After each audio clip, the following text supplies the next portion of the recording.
আমি শারদীয় দুর্গাপূজা উপলক্ষে দেশের হিন্দু সম্প্রদায়কে জানাই আন্তরিক শুভেচ্ছা।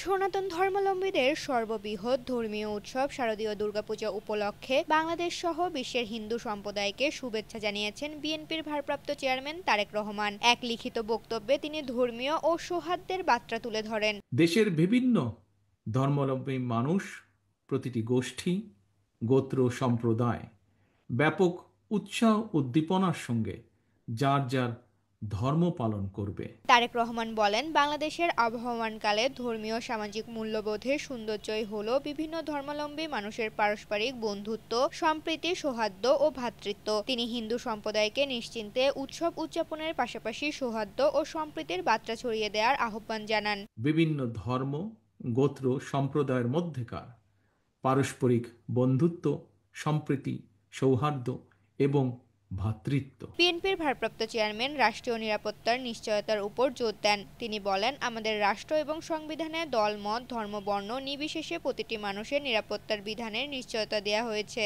কেউ যেন কোনো রকম সাম্প্রদায়িক পরিস্থিতি কিংবা নিরাপত্তা বিঘ্নিত হওয়ার মতন কোনো অপচেষ্টা করতে না পারে, সে ব্যাপারে সতর্ক এবং সজাগ থাকার জন্য আমি দেশের আইন শৃঙ্খলা রক্ষাকারী বাহিনীর প্রতি আহ্বান জানাই। তিনি পবিত্র হাদিসের উদ্ধৃতি দিয়ে ধর্মীয় সম্প্রীতির গুরুত্ব তুলে ধরেন। তবে তারেক রহমান অভিযোগ করেন, ফ্যাসিবাদী শাসনামলে শারদীয় উৎসব ঘিরে সাম্প্রদায়িক পরিস্থিতি সৃষ্টির অপচেষ্টা দেখা গেছে। তিনি আইন শৃঙ্খলা বাহিনীকে সতর্ক ও সজাগ থাকার আহ্বান জানান, যেন এমন পরিস্থিতি আর তৈরি না হয়। পবিত্র হাদিসেও এ ব্যাপারে নির্দেশনা রয়েছে।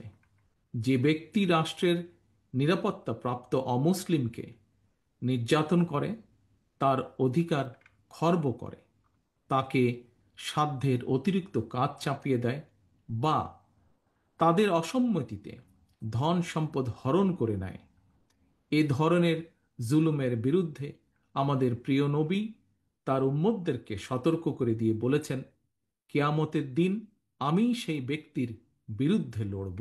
হিন্দু সম্প্রদায়ের প্রতি তারেক রহমান বলেন, আপনারা উৎসাহ উদ্দীপনা সহকারে নিশ্চিন্তে নিরাপদে সারা দেশে উৎসব আনন্দ উদযাপন করুন। শুভেচ্ছা শেষে তিনি বিএনপির পক্ষ থেকে পুনর্ব্যক্ত করেন, আমরা বিশ্বাস করি ধর্ম যার যার, রাষ্ট্র সবার, ধর্ম যার যার, নিরাপত্তা পাবার অধিকার সবার। ধর্ম যার যার, রাষ্ট্র সবার।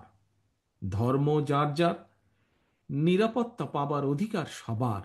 বাংলাদেশের গণতান্ত্রিকামী মানুষের দল বিএনপির পক্ষ থেকে দেশের হিন্দু সম্প্রদায়ের প্রতি আবারও শারদীয় দুর্গাপূজার আন্তরিক শুভেচ্ছা জানায়।